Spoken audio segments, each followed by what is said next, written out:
এদেশের কয়জন মুসলমান আছে ঠিক মতো খানা খাইতে জানে সুন্নাত তরিকা? বসতেই তো পারে না খানা খাওয়ার সময়। মাশাআল্লাহ সে একটা ভিডিও ফ্যাক্টরে ভাষায় বইছে কি কথা কান না চেয়ার টেবিলে খাওয়া।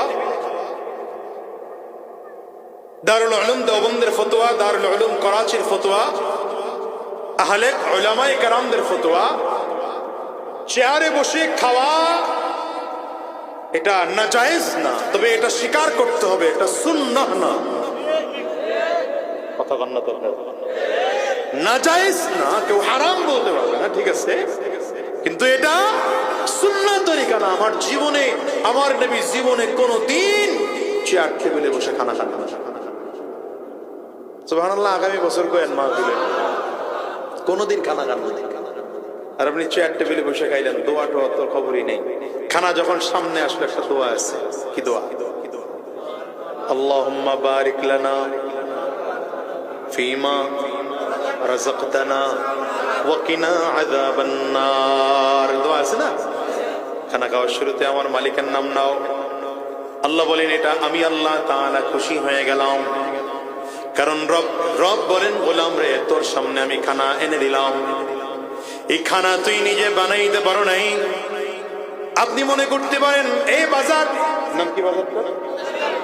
এই মন্দারি বাজার থেকে 50 কেজি ওজনের একটা চাউলের বস্তা কিনে রিকশার উপরে উঠায় দিলাম, রিকশাওয়ালা আমার বাড়িতে পৌঁছায় দিল, নিজের টাকা দিয়ে কিনে নিয়ে আসছি।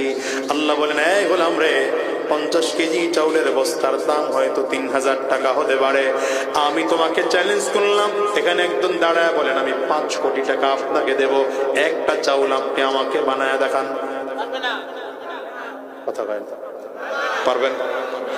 বাজার থেকে একটা ইলিশ মাছ কিনে নিছেন, গোটা পৃথিবী আমি আপনারে দিয়ে দেব, এই বাংলাদেশের রিজার্ভ ফান্ডে যে পরিমাণ টাকা আছে পুরো টাকা আপনাকে দিয়ে দেওয়া হবে। বলেন একটা ইলিশ মাছ বানানোর সাধ্য আপনার আছে নাকি?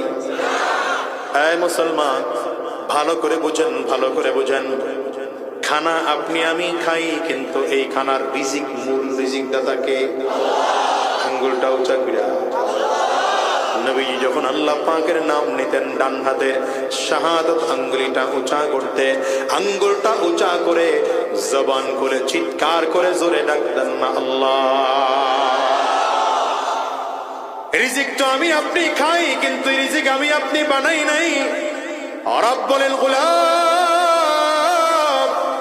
বিলসি আমি কোথায় আপেল হয়, আমি আল্লাহ তাআলা সেই আপেলটাকে তোর কাছে তোর বাজার